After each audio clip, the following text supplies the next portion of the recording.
Álvaro Silva, defensa. Esto es Martiricos 08. ¡Qué bueno! ¡Qué bueno!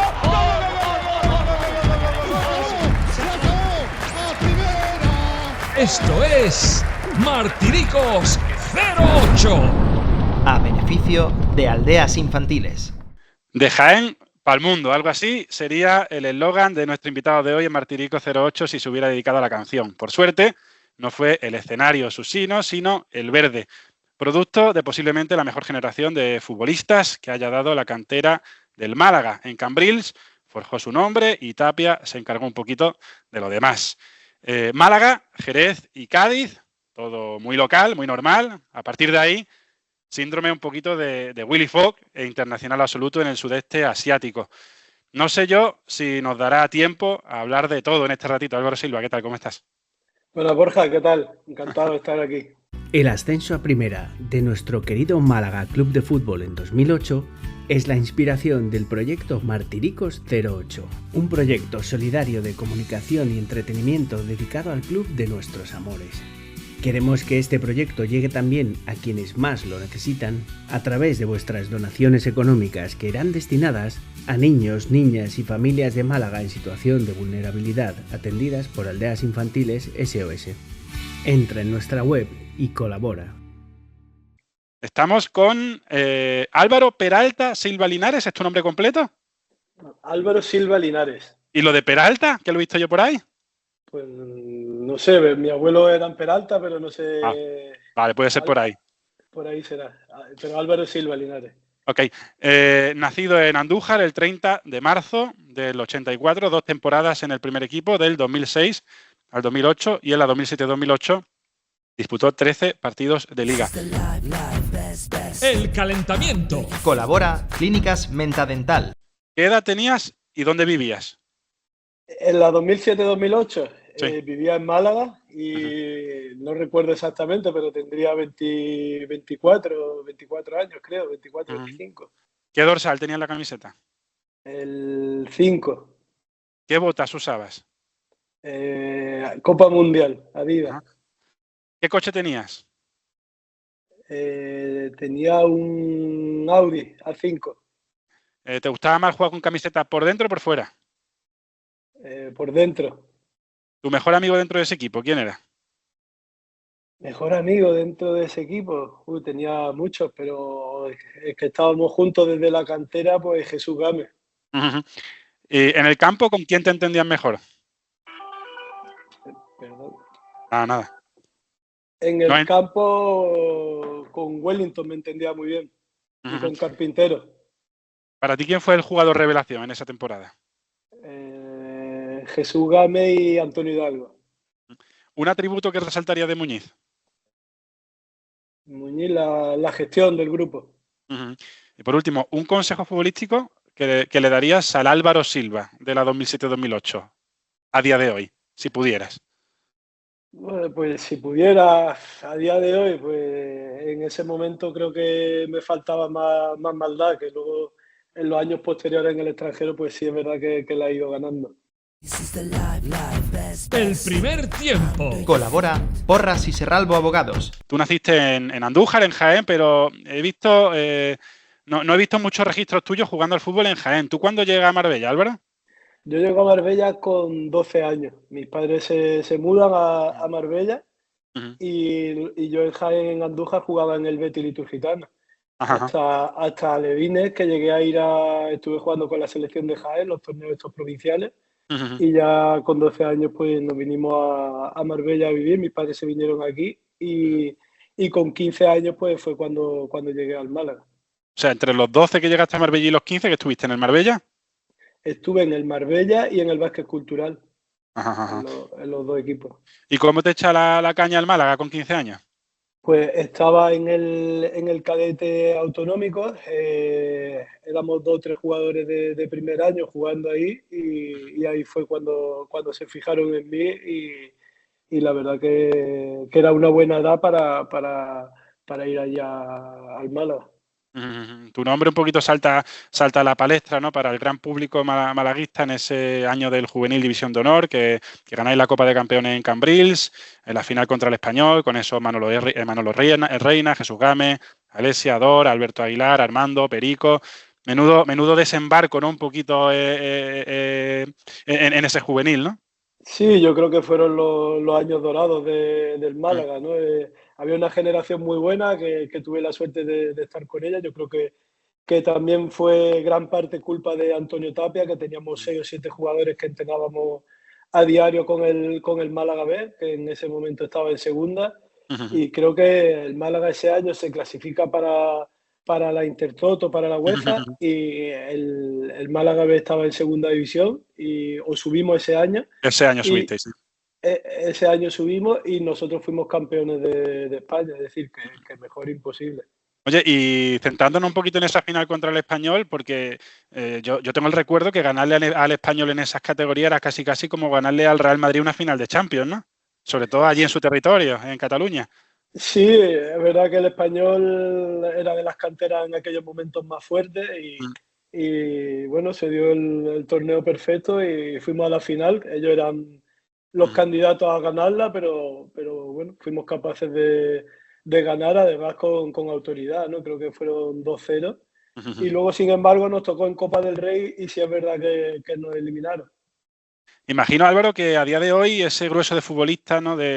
de Cambrils seguiréis bastante unidos, sobre todo, bueno, en tu caso con Alberto Aguilar, con el que comparte dirección deportiva en el Antequera, pero cuando juntáis así o cuando charláis, si tenéis un grupo de WhatsApp o lo que sea, ¿qué anécdota es la que más comentáis de esa época?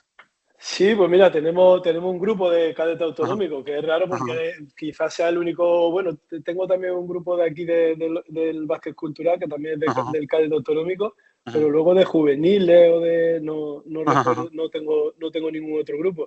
Y es verdad que nos intentamos juntar, estuvimos juntos las Navidades pasadas. Y es verdad que sí estamos en contacto cada vez que cualquier cosa, cualquier situación, o del Málaga o tal, comentamos ahí. De esa camada de jugadores, ¿no? Podríais haber llegado a lo mejor unos cuantos más a la élite, ¿no? No solo Game o Manolo Reina o Alessi, ¿no? Sí, es verdad que por un lado creo que tenemos la suerte de que el Málaga B se encuentra en segunda división y claro, al ser campeones de España, pues 6 o 7 futbolistas, pues pasamos al segundo equipo del Málaga y quiera o no, pues eso te mete en el mundo profesional. Y es verdad que a lo mejor el salto era muy grande, que si hubiera habido en el Málaga un escalón intermedio, o por ejemplo, fíjate, si ahora hoy en día está el Málaga B en tercera, pues lo mismo hubiéramos subido todo al tercera. Por un lado te mete en el fútbol profesional más rápido, pero por otro lado el salto era muy grande. ¿Te puede decir, Álvaro, que donde te curtes también un poquito más como futbolista es en una especie de mili que hiciste en segunda B con el Marbella, el año que subieron el Marbella 2003-2004, con Burgueña, con 19 años solo, fuiste el tercer jugador de campo con más minutos esa temporada en la que lográis salvaros. ¿Cómo importante fue para ti esa mili que tuviste en el Marbella? Sí, para mí fue muy importante. Los años de juvenil en el Málaga fueron muy importantes sobre todo porque entrenaba aparte de estar con el juvenil, pero 3 o 4 entrenamientos a la semana entrenábamos con el Málaga B, que estaba segunda B, y a mí el que me metió en el fútbol profesional fue Antonio Tapia. Al final yo creo que si tengo un padre deportivo que me da ese salto, diría que fue él. Entonces es verdad que, como hemos hablado antes, el salto de juvenil a segunda división era muy grande y vieron que sería bueno que saliéramos a disputar muchos minutos. Y la verdad que la decisión fue correcta. Vine aquí a Marbella, que era mi casa, y en el Marbella pues me costó un poco entrar porque llegué el último, 3 o 4 jornadas, pero a raíz de ahí una vez entré, jugué todos los partidos, incluso en diciembre me llamaron para intentar recuperarme, pero el Marbella no me dejó y ya aguanté todo el año. Fue un año muy importante para mí. De hecho, tras ese año, 2004-2005, fue la segunda temporada consecutiva del Málaga B en segunda división con Tapia. En esa temporada, tú sabes que fuiste el jugador de campo con más minutos esa temporada con Tapia en el filial, solo te superó Goitia. Sí, el año siguiente es verdad que ya vuelvo a segunda división con el Málaga B y sí, recuerdo que lo jugué todo y fue un año muy bueno en el que conseguimos la permanencia y la verdad que eran, no sé si incluso llegué a ir a la selección española, que me llamaron ese año o el año siguiente, y la verdad que fueron años pues muy buenos y además que éramos muy jóvenes, era un equipo muy joven. Has mencionado la figura de Tapia como una figura pues muy importante, ¿no?, en tu trayectoria. ¿Era tan pesado en el trabajo táctico como dicen? ¿Quién lo llevaba ahí peor? Sí, sobre todo ya no era solo el trabajo táctico, era los análisis en vídeo, todo, cada error que cometía, tenía que estar 100% concentrado en cada entrenamiento, es decir, era el salto al fútbol profesional.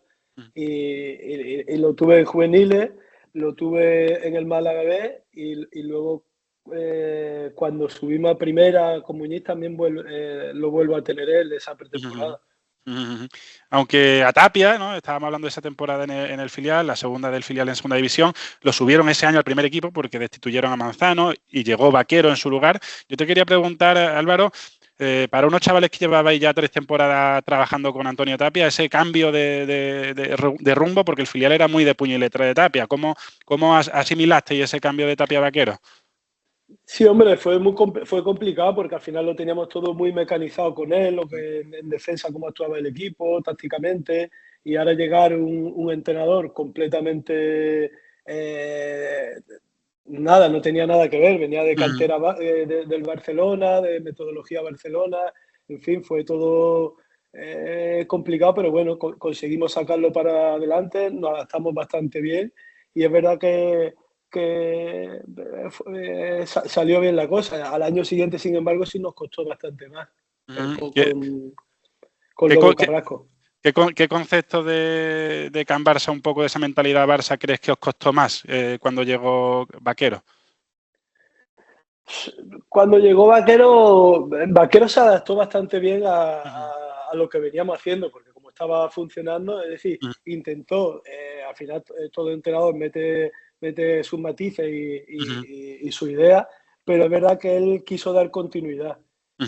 Otra cosa es si hubiera cogido a lo mejor con una pretemporada por medio y al final tienen más tiempo, pero es verdad que en ese sentido muy bien. Y luego llegó, al final el grupo lo respetaba mucho.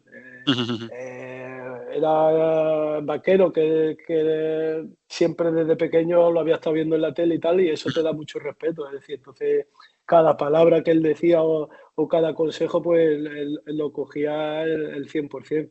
Bueno, ese año debutaste con el primer equipo en Don Benito en Copa, ¿no? ¿Puede ser? ¿Lo recuerdas? Sí, en Copa del Rey, sí, Don Benito. Creo que ganamos 2-0, creo. No, soy muy malo para los recuerdos y los... Bueno, yo por suerte mira yo el dato. Sales por Litos, con el 47 a la espalda, juega 8 minutos al final. Que bueno, sobre el papel, aparte del debut, nada especial, ¿no? Pero no sé si para ti fue especial porque delante, en el Don Benito, este es un dato muy friki que he encontrado. Estaba el que terminaría siendo una leyenda de la selección nacional filipina, el malagueño Juan Guirado. Él fue un poco el que te marcó el camino en ese sentido, ¿no? Sí, es verdad que ese partido recuerdo que jugamos contra él. Él jugaba allí de lateral izquierdo.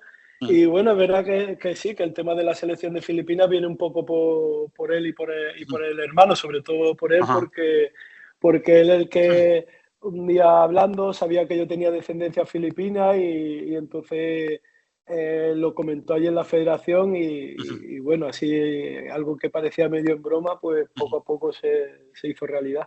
Él te marcó un poco el camino a ti, tú se lo marcaste a tu primo Quique, ¿no? Que está jugando ahora, es central con 25 años en la selección. La historia es porque tenéis ¿la abuela de tu padre es? Sí, mi abuela es filipina. Y sí, ahora mismo precisamente están jugando unos torneos y están disputando un torneo que ayer jugaron contra Laos y ahora juegan mañana creo que juegan contra Vietnam. O sea, que lo sigue bastante, ¿no? La selección, los partidos. ¿Se pueden ver desde Málaga los partidos de la selección filipina? Sí, se pueden ver. Al final tengo un grupo ahí con mi tío también y siempre compartimos ahí los enlaces y bueno, queda todavía algún compañero de los que yo jugaba, pero ya van quedando poquito. Bueno, volviendo un poco a Málaga, Álvaro, siendo el jugador de campo con más minutos en esa salvación del filial del 2005, ¿qué pasó para que la temporada siguiente con Añón y el Lobo Carrasco perdiera ese protagonismo en detrimento de Armando y de Marc Torrejón, ¿no?, que llegó? Sí, al final son decisiones y uno siempre quiere jugar todo, pero bueno, al final creo que empecé jugando y se suponía que venía de hacer un año muy bueno atrás, pero fue un año complicado porque vienes de jugarlo todo, de haber ido convocado con la selección española de ganar la Copa de Campeones. Sí, y de pronto a primera yo no estaría tan bien en los partidos que jugué y el míster decidió que durante varios partidos que tenían que jugar otros compañeros. Y nada, pero la verdad que aprendí mucho ese año, porque ¿Sí? Conviví también con Armando ¿Sí? y aprendí también mucho de él a desconectar del ¿Sí? fútbol. Una vez tú vas, entrenas, lo das el máximo, te cuidas y una vez estás en casa hay que desconectar porque si no lo pasas mal. ¿Qué hacías para desconectar ese año que no fue tan fácil para ti, Álvaro? Bueno, yo recuerdo a Armando Armando todavía era más radical. Armando no me dejaba ni poner fútbol en la tele. Que no, que había que desconectar total. Y no, pero es verdad que los que somos futbolistas, cuando uno quiere jugar y cuando no juega, te falta algo. Sí. Y bueno, ese año me marcó mucho y mejoré mucho en eso hay que aprender a ser feliz si no estás jugando, si las cosas no están como quieras, mientras tú lo estés dando todo y lo estés intentando. Y a raíz de ahí cambié, es decir, no me afectaba tanto, seguía siendo el mismo cuando jugaba o no jugaba. Yo me acuerdo que a lo mejor era un partido que no había jugado tal y de llamarte tu madre o tu hermano y no tener ganas ni de hablar por teléfono. Al final, cuando eres joven, eso te lo va dando la experiencia.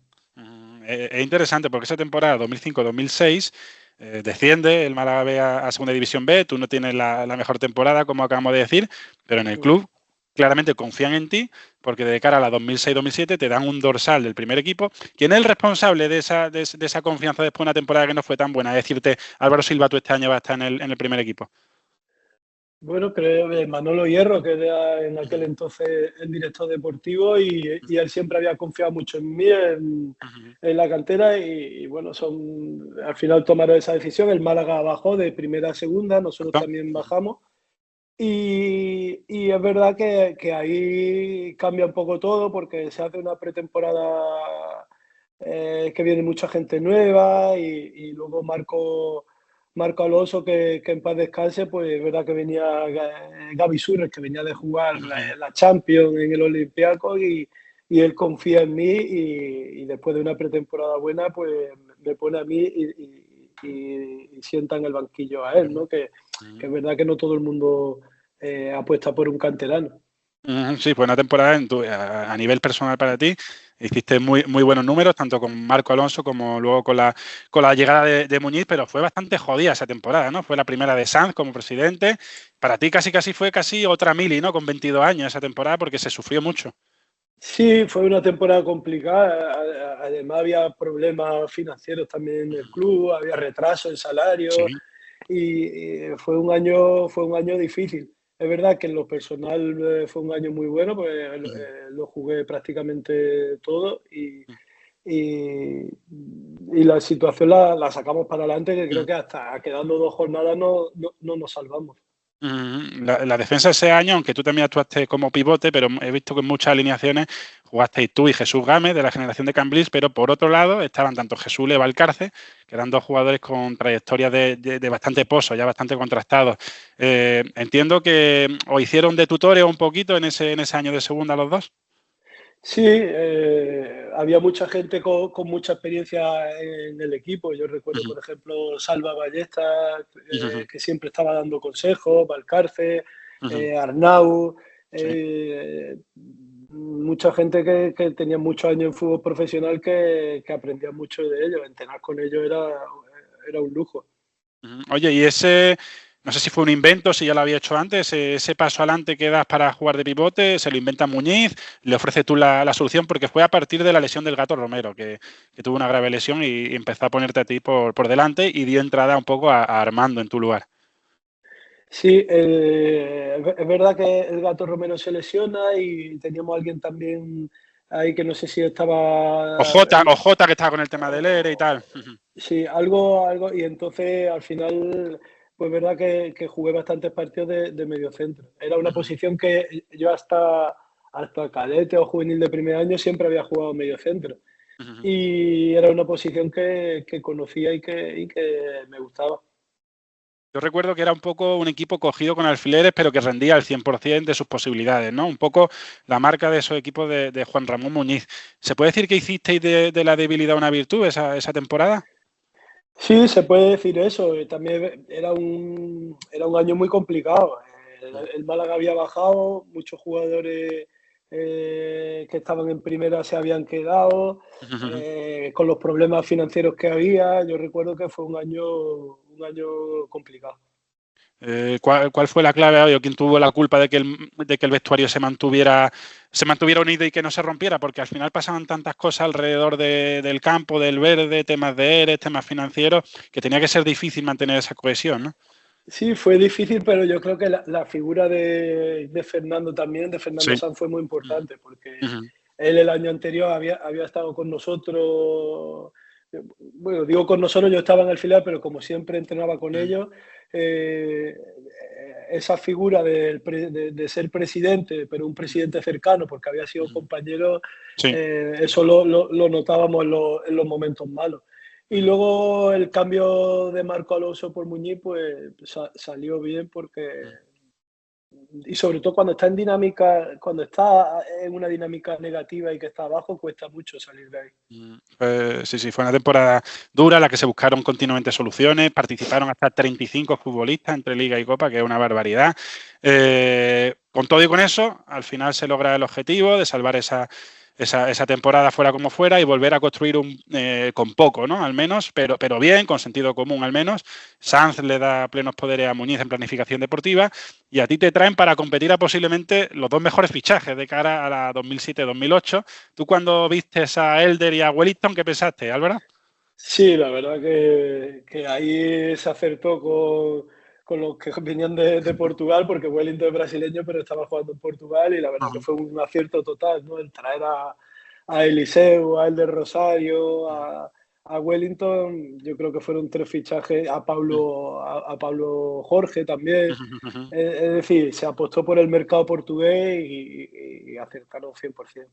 Tú cuando viste que se empezaba la Liga con ese 11 inicial que solía poner Muñiz, 7 victorias consecutivas en el inicio de Liga, ¿tú ahí qué pensabas? Decías, aquí me va a tocar a mí remar bastante para poder jugar, ¿no? No, ahí lo único que pensaba es que no tocara nada, que al final yo siempre he sido un jugador de club, equipo, ¿no? y siempre he sido de los que se ha alegrado como el que más cuando el equipo ha ganado, juegue o no juegue, y creo que ha sido una de las cosas que me ha hecho aguantar mucho tiempo en el fútbol profesional, ya sea aquí en España o en otro país. Y además tengo claro una cosa, y ahora muchas veces yo se lo intento comunicar también a compañeros o a los jugadores que ahora tenemos en la Antequera, que cuando un club va bien y se hace buen año, al final todo el mundo sale bien parado. Sin embargo, cuando un club baja o tal, ya puede haber jugado 38 partidos que te va a costar trabajo encontrar un buen destino. En esa 2007-2008, Álvaro, tú juegas 6 partidos de Liga titular, 5 de los cuales son por ausencia o bien de Elder o de Wellington, y otro en Tarragona por ausencia de Antonio Hidalgo, que lo juega en el medio de campo. El momento más tenso de esa temporada fueron, yo seguro que lo recuerdas, 3 derrotas consecutivas en casa, en el tramo final de Liga, Real Sociedad, Nastic y sobre todo la del Hércules, ese 4-6 tan recordado. He visto que contra el Hércules jugaste tú los 90 minutos de partido. Viéndolo, cómo lo viviste in situ en el campo en primera persona, ¿cómo se explica futbolísticamente aquel 4-6? Porque recordemos que al descanso el Málaga ganaba 3-1. Bueno, ese partido fue doloroso. Ese partido íbamos 3-1, ¿no? Al descanso, sí. Al descanso, la Rosaleda llena, la gente cantando, porque no sé si quedaban 5 o 6 jornadas para terminar, y cantando campeones, en fin. Y nos dieron la vuelta incomprensiblemente. Quizás sea de los partidos más dolorosa. Y luego, como dices, esa temporada no jugué mucho de titular, pero cuando jugué estaba bien. Y tuve la mala suerte porque los centrales titulares eran el de Rosario y Wellington. Y cuando le quito, cada vez que jugaba lo hacía bien y el míster ya decide ponerme y sentar a el de Rosario. Y fue contra el Cádiz y cojo y me rompí, quedando 2 o 3 jornadas, que imagínate, para un canterano haber jugado los 3 últimos partidos, porque si todo iba bien lo iba a terminar jugando. Y me rompí el hombro. Fue un poquito el lunar, el sabor agridulce de ese año, que fue un año espectacular. De ahí tus fotos con el brazo en cabestrillo, en todas las fotos y los vídeos de la celebración del ascenso. Yo recuerdo que contra el Hércules también expulsaron a Elder, también, como tú dices, por eso también jugaste en el campo del Sevilla Atlético, que casi se puede decir con ese gol de Javi Calleja se produjo ahí el ascenso, porque ya era depender de vosotros mismos y como dices, contra el Cádiz te lesionaste. Me han dicho que con el brazo escayolado y tal, en ese también muy recordado partido de Motril contra el Granada 74, te adentraste con la afición y fuiste como de aficionado, ¿no? Sí, no recuerdo cómo fue, pero es verdad que venía la marea azul y blanca y estaría detrás del banquillo y no recuerdo muy bien dónde aquel partido. Y nada, lo pasé mal porque tenía que tener cuidado. Yo estaba recién operado y tú sabes, estaba celebrando el ascenso y mucha gente. Es más, recuerdo que me ponía camisetas de tirante, era verano. Era para que se me viera que tenía la tirita con la cicatriz, para que la gente, a pesar de ir con el hambre, porque mucha gente te tocaba y si iba con la camiseta y tal, te tocaba. Y más porque te reconocerían, claro. Y fue la pena. Además, fíjate cómo es el fútbol. Yo estaba hablando con el Málaga, aparte de no haber jugado mucho, para renovar, y estábamos hablando de renovar 4 años. Y estábamos empezando ahí las conversaciones y ahí un poco con la lesión, pues verdad que se para un poco todo. Pero te llegaron a renovar, ¿no? Hasta 2010. Ahí, ¿qué pasa? Termina la liga, yo tenía un año más de contrato, y llega Antonio Tapia. Antonio Tapia habla conmigo y me dice: Silva, no te preocupes, yo cuento contigo. Recupérate del hombro y vas a ser uno más y te vas a quedar aquí en primera con el Málaga y tal. ¿Qué pasa? Que empieza la pretemporada y el equipo no funciona bien esa pretemporada, quieren firmar un delantero, no hay fichas libres, yo no termino de recuperarme con el hombro y el Jerez no paraba de llamarme a mí y al club a preguntar. Y bueno, entonces deciden al final que me renuevan un año más para volver al año siguiente, pero que ese año salga. Y entonces cuando yo me voy al Jerez, y ya yo cuando vuelvo al año siguiente ya había cambiado todo, estaba Josualdo Ferreira, tal, y ya fue cuando salgo del Málaga. Hablando un poquito de ese tramo final de temporada 2007-2008, el año del ascenso, comparando con el vestuario a 2006-2007, ahí estaban los Carpinteros, Wellington, Rosato, Calleja, Peragón, era un vestuario con bastante más pozo, más veterano y curtido en 1000 batallas, ¿no? Aún así, ¿tú recuerdas nervios de cara a ese partido del Tenerife del ascenso o en el ambiente se palpaba bastante tranquilidad? Sí, siempre hay nervios, sobre todo la semana que no recuerdo el Tenerife si se estaba jugando algo o no, pero... No se jugaba nada ya. Pero los nervios siempre los tiene hasta que pita el árbitro y yo lo pasé muy mal porque encima cuando está fuera se pasa peor. Sí. Y mira, al final era el año de Antoñito Hidalgo, que sigo teniendo muy buena relación con él y metió 2 golazos y pudimos subir. Tuviste que tener cuidado en la celebración y no volverte muy loco, ¿no? Ese fue el punto, como he dicho antes, agridulce, que no pude celebrarlo como a mí me hubiera gustado, pues tenía que estar siempre un poquito al margen. Sí. He visto algunas fotos también que he subido siempre en los banquitos para poder ver, pero que nadie me... que no te diera. Al final, la verdad que es el sueño de cualquier canterano y de alguien que yo llevaba en el Málaga 8 o 9 años y me había formado allí tanto como jugador como persona. El descanso. Colabora Copalima Cerrajería. ¿Qué prefieres, campero o espeto? Espeto. ¿Cuál es tu rincón favorito de Málaga? Rincón favorito de Málaga. Uf, ahí me has pillado un poquito, a ver cuál te digo.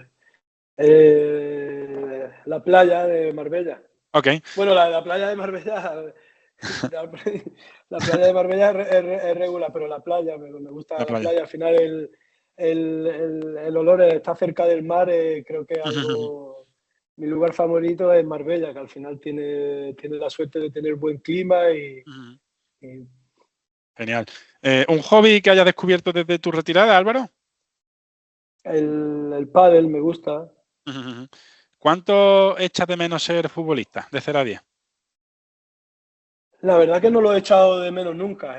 Con el tema de las lesiones lo he pasado muy mal mis últimos años y gracias a Dios he salido del fútbol y he estado en la órbita, he estado dentro del mundo del fútbol y no lo he echado de menos. Te diría que a lo mejor alguna vez cuando he visto un campo lleno y sí la puedo echar de menos, pero muy poco, un 2.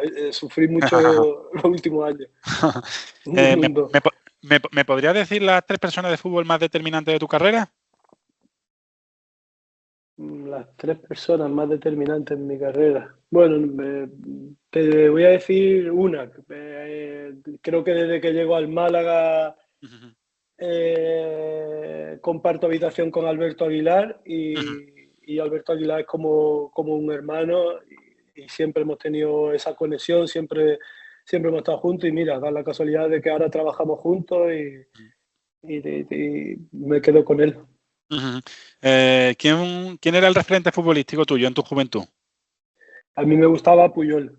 Ok. Puyol por el carácter que tenía y por los valores que tenía. ¿Te arrepientes de alguna decisión deportiva de tu carrera? No hace falta que digas cuál. No. ¿El estadio favorito en el que hayas jugado pero que no haya sido el tuyo? El estadio favorito que haya jugado. El Carranza, que ha sido el mío, ¿no? También, pero bueno, también has jugado en contra, ¿no? El Sánchez Pizjuán. El Pizjuán. ¿Tu club favorito de la infancia cuál era, Álvaro? El Madrid.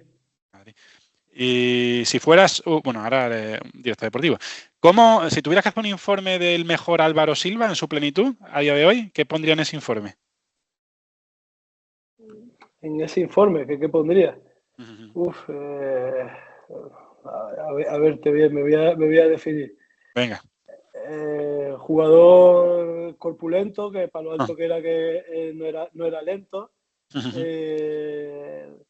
En salida de balón no me complicaba, jugaba siempre fácil y tenía claro siempre la central de ir con el delantero, de saltar a campo contrario, agresivo y jugador de equipo. Hoy en día yo creo que me costaría más jugar al fútbol porque hoy en día hay que sacar la pelota de atrás y no era mi fuerte tampoco.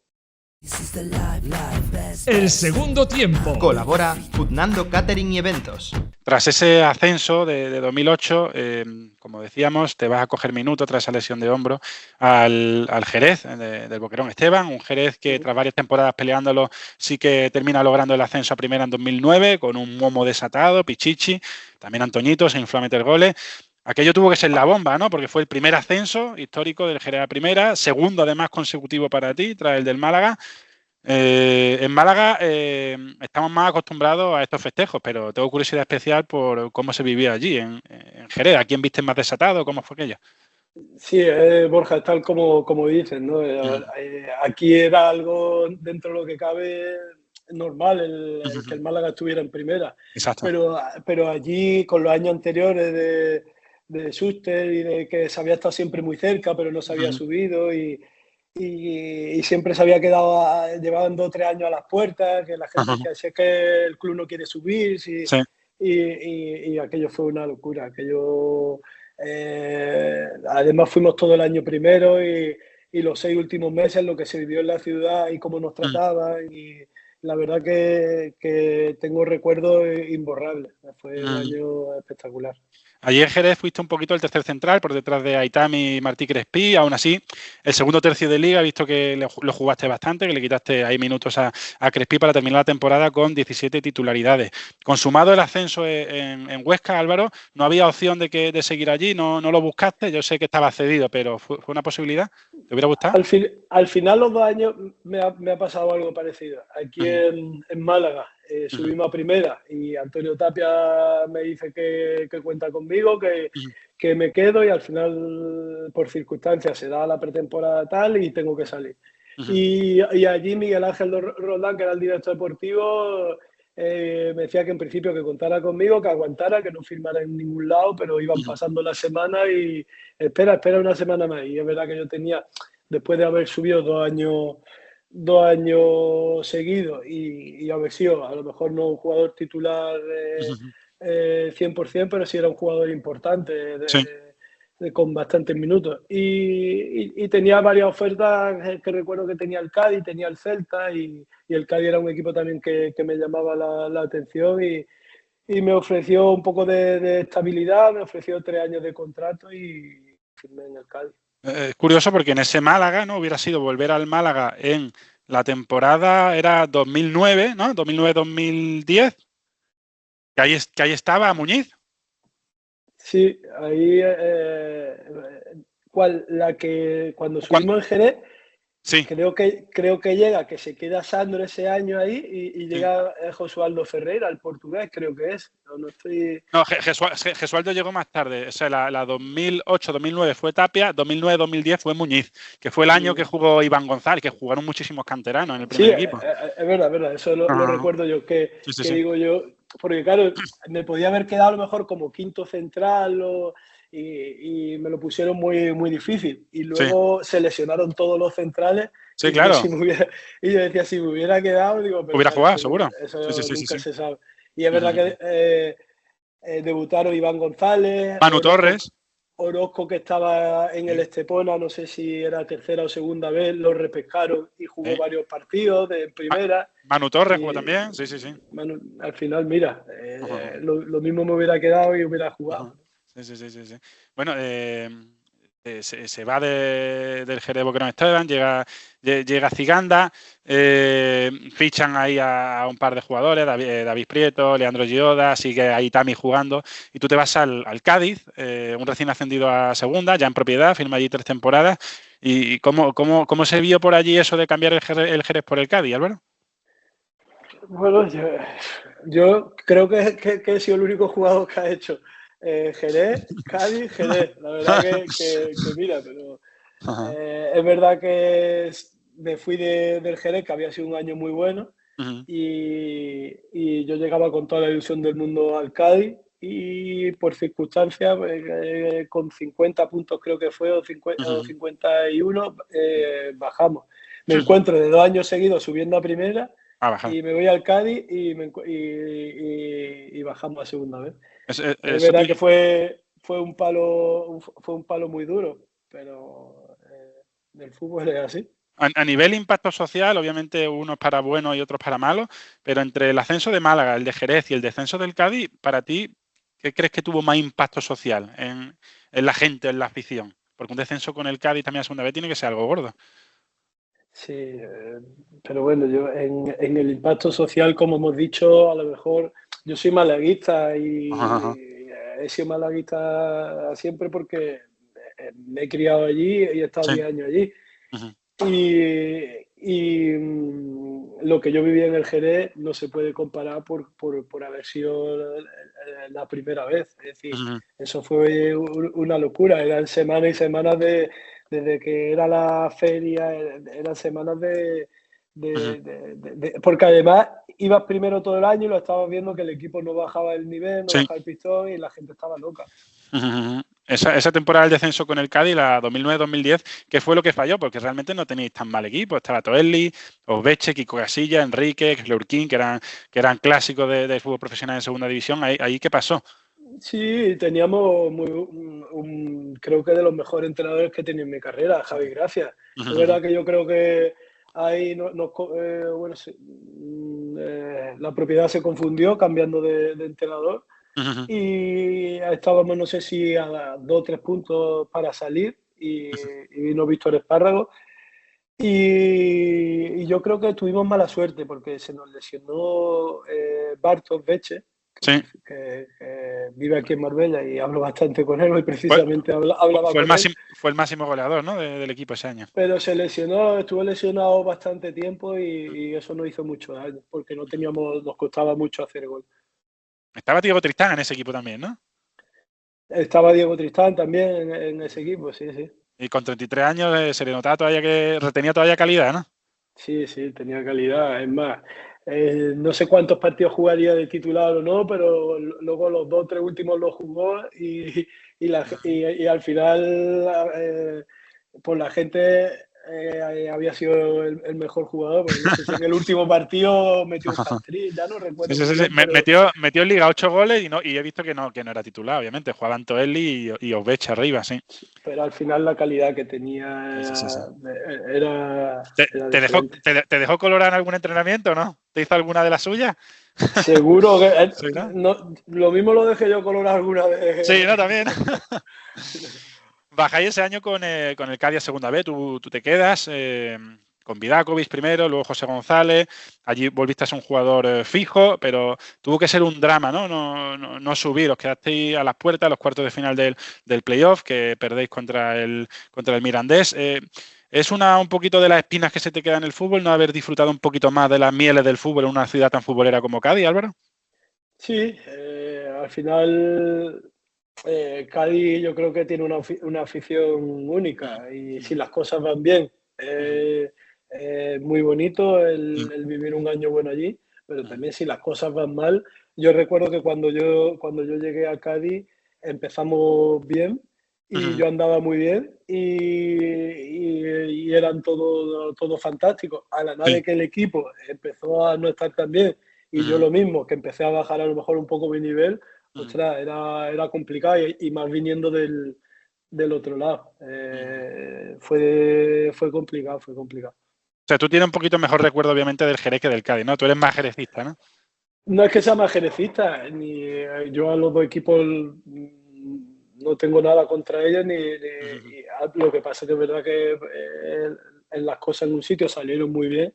Exacto. Y en el otro no, además tuve luego muchos problemas con el tema de la ley concursal, del contrato, tuve que estar en juicio con el Cádiz. Eso fue en el Cádiz, sí. Pero yo de los equipos donde estoy les deseo lo mejor. Es más, tengo amigos en Cádiz, tengo amigos en Jerez. Vivía en Jerez porque es muy complicado cuando tú llegas en verano, en junio, julio, a Cádiz poder alquilar allí es imposible. Entonces la gente vive por el puerto de Santa María y yo ya conocía a Jerez, pues seguía viviendo allí. Tú, tras ese no ascenso con el Cádiz, Álvaro, es cuando decides volver al Jerez. De nuevo estaba por allí Boquerón Esteban, pero te cuesta sentarte, ¿no? He visto que no debutas hasta la jornada 12 y un poco ahí ya vas madurando la idea de irte al extranjero. Sí, vuelvo a Jerez y no estaba jugando y quería probar. Llevaba 8 o 9 años jugando en segunda división. Sí. Y quería probar nueva experiencia. De hecho, tu único partido fue un 2-1 en Valladolid en noviembre. En invierno te vas cedido a Rumanía, al Petrolul. ¿Estaba allí Cosmin Contra, entrenador? No, Cosmin Contra no era el entrenador. Pero sí, y al final decido tener una experiencia afuera y otra, pues me voy a Rumanía y cuando a lo mejor si te dan a elegir un país de Europa no lo hubiera elegido. Y llego allí y muy bien, todo. La gente, la afición del club, 20.000 personas todos los fines de semana en el campo, 5 o 6.000 personas viajaban con el equipo. Una locura que no lo había visto aquí. Y fue lo que me dije, ostras, si no confiaba tanto en Rumanía, en estar allí con la familia, pues yo ya tenía un niño, y con la mujer, y ha sido todo bueno, todo ha salido bien. Fue lo que me hizo que yo ya quería jugar al fútbol en otros países y tener otra experiencia. ¿Tú te fuiste con el inglés pez o lo llevabas bien antes de irte No hablaba inglés. Es más, recuerdo que allí en Rumanía es verdad que la mayoría hablan español. ¿Ah, sí? Y inglés habla casi todo el mundo. Al final allí no te subtitulan las películas y allí... Sí. Y yo teníamos un equipo con muchísimos extranjeros, no sé si había 11 o 12 extranjeros de 11 nacionalidades distintas, era una barbaridad. Y entonces hablábamos mucho en inglés y ahí fue cuando me empecé a poner un poco las pilas con el inglés. Tras esa cesión, la segunda mitad de temporada 11-12, en la 12-13 vuelve al Jerez, que ahí sí cuando estaba Boquerón Esteban, antes estaba Ciganda, y estuviste solo media temporada, como dices, tenía ganas de irte otra vez, enero del 13, te vas a Azerbaiyán, un año y medio, al Kazakh, que estaba jugando entonces las previas de Europa League, y tuviste, aquí sí, no, yo creo que no me equivoco, a Toshak, ¿no?, de entrenador. Sí, ahí sí. Lo que hemos dicho antes, fíjate cómo es el fútbol. Ese año, yo ya, después de la experiencia de Rumanía, tenía claro que quería jugar fuera. Y entonces yo vuelvo al Jerez y había jugado de 17 partidos, pero ahí creo que había jugado 14 titular. Y estábamos fuera de descenso, que luego es verdad que el equipo se hundió y descendió. Y yo quería salir. Y me salió la posibilidad esta de ir a Azerbaiyán y fue otra experiencia afuera. ¿Te gustaba ir cada vez más lejos, ¿no? A Rumanía, Azerbaiyán. Cada vez más lejos y más. Y no, la verdad que es lo que me llevo del fútbol, más que cualquier título o cualquier trofeo, creo que la experiencia que he podido vivir con la familia, con mi hijo, de conocer diferentes culturas en los sitios donde nosotros hemos estado, y son cosas que no me las va a quitar nadie. No, está claro que no. ¿Y de Toshak, qué anécdotas puedes contar o cómo era? Porque ya era dando los últimos coletazos suyos como entrenador. Sí, la verdad que sobre todo la personalidad que tenía y el carácter que tenía. Yo recuerdo 2 o 3 anécdotas y claro, para manejar vestuarios con Millato, Bisuke, Roberto Carlos, el otro, o tiene esa personalidad, ese carácter. Recuerdo en el vestuario y venía el presidente y le decía al presidente que el vestuario era privado, que ahí no se podía entrar. Y al final eso no es capaz de hacerlo todo el mundo. ¿Allí hablaba él más español o más inglés contigo? No, allí con él español, pero sí, ¿no? Sí, allí ya empecé a manejar un poquito el inglés y cada vez mejor. Bueno, a partir del verano del 14, después de esa etapa en Azerbaiyán, Kuwait, Corea del Sur, Vietnam, Malasia, Filipinas, Tailandia, es lo que decíamos, ¿te gustaban mucho las mudanzas o es que no te gustaban los sitios en los que estabas? Me acostumbré yo estaba un año en un sitio y en algunos tenía posibilidad de seguir, pero a ser un aventurero del fútbol, digamos. ¿Y qué pasa? Que cada año cambiaba y a mí lo que me preocupaba eran mis niños, el que llegara y se adaptaran bien. Pero era la primera semana, iban al colegio y salían súper contentos. Y entonces pues me lo tomé como un modo de vida de futbolista, de trotamundo. Entiendo que irían a colegios internacionales los niños o cómo lo hacían. Sí, ¿no? Ellos iban a colegios internacionales y la verdad que por suerte no hemos tenido problemas en ningún sitio, no se han puesto malos, siempre se han adaptado bien. Y eso, había veces que cuando llegaba a final de año decía, ostras, ya tienes tus amigos, sabes tu círculo de gente donde te mueves, tu zona donde te gusta ir. Los niños están contentos con el colegio, con la academia. Y ahora cambiar, pero como cambiábamos y el primer día los niños salían del cole contentos y tal, pues al final... y mi mujer, que al final ha sido una guerrera y que siempre y que siempre se ha adaptado bien. A día de hoy yo le digo que nos vamos a cualquier lado y encantada. No, tiene mérito eso porque no es lo mismo adaptarse a esas culturas y a esa manera de funcionar en países del sudeste asiático que si me compara a lo mejor con un Suiza, un Bélgica o un Francia, que vamos, que es mucho más parecido. Sí, además que no es que me digas que son culturas parecidas, que nosotros hemos no, pasado de vivir en Kuwait, un país musulmán y que hemos estado perfecto, espectacular, la gente con nosotros muy bien, a ir a Corea del Sur. De Corea del Sur, que la gente es súper estricta y demasiado respeto, mucho respeto aunque tenga un día más que el que tiene al lado, te respetan como si fuera y de ahí la gente súper civilizada, pasar a Vietnam, a Hanoi, que es un descontrol total de allí vamos en moto, porque claro. yo lo que he hecho en cada sitio para adaptarme bien es haz lo que hace la gente de ese país. Y mira, yo creo que lo que me ha dado el fútbol, sobre todo, esas experiencias no me las va a quitar nadie. Y a los niños se lo digo muchas veces. La experiencia y las vivencias que ellos han tenido, ni una universidad no se las van a dar.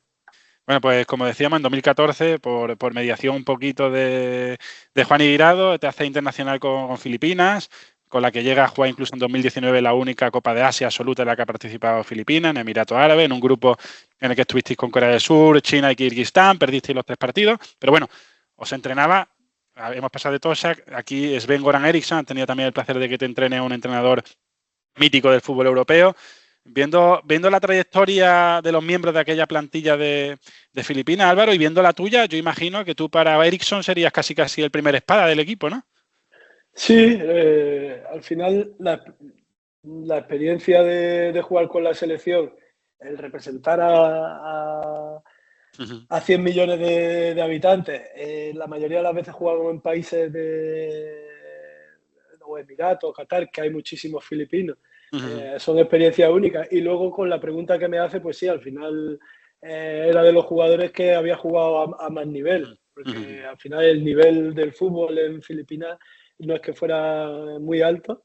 Y sí, había 5 o 6 jugadores importantes que estaban jugando en ligas competitivas, pero luego los demás no eran ligas competitivas. Porque a día de hoy la selección filipina, ¿qué nivel competitivo real tiene? ¿Categoría en España? ¿Cuál sería? Allí la liga es amateur, sí, ¿no? a día de hoy. Y es verdad que la mayoría de los que van a la selección están jugando en otros países, juegan en Tailandia, siempre hay algunos que juegan a lo mejor en Alemania, otro que está en Inglaterra, otros 3 o 4 que están por España, a lo mejor pero bueno, digamos que puede ser un nivel... ¿Segunda ref? Sí, segunda red, pero luego a lo mejor tiene 5 o 6 jugadores que están jugando. Nosotros teníamos Neil, el portero que estaba en la Premier, en la Bundesliga ahora hay otro, en fin, que siempre tiene 4 o 5 porque te suben el nivel. Te suben el nivel un poquito, sí. En 2021, ¿no, Álvaro? Con 37 años, tú ya estabas retirado, ¿no? Cuando te retiran en Antequera. Sí, yo vengo a la Antequera y luego al final las lesiones no me dejan seguir ¿Pero tú llegaste a la Antequera desde Asia? Yo vengo desde Tailandia. De Tailandia, ¿verdad? Sí. Ya el post-COVID. Exacto. Sí. Y te unes a ese proyecto de segunda ref, equipo que había ascendido, pero tú, no pudiste ayudar el ascenso en el campo, pero sí en los despachos, ¿no? Con tu amigo Alberto Aguilar. Sí, yo me incorporo, no sé exactamente si 2021, 2021 sería. 2021, sí. Y yo había tenido alguna lesión y tal, y digo, bueno, voy a probar. Aquí querían que viniera. Yo, tal como estaba con la rodilla, con el tobillo, no sabía, no quería seguir más fuera y bueno, digo, venga, pruebo. Había también clasificación para el Mundial, para jugar la previa. Sabíamos que íbamos a clasificar, que era muy complicado, pero quería jugar esa previa. Y entonces tenía que seguir jugando. Y lo intenté, pero no podía. Y tuve otra lesión Y entonces ahí estaba también Juanma, Nacho, Calatayud. Sí, exacto. Y bueno, y entonces pasé a estar con Alberto y en la dirección un poco del club. Entiendo, Álvaro, que tu trayectoria futbolística te ha permitido ver mucho mundo, ¿no? Mucha cultura de fútbol distinta, mucho contacto también en el mundo del fútbol.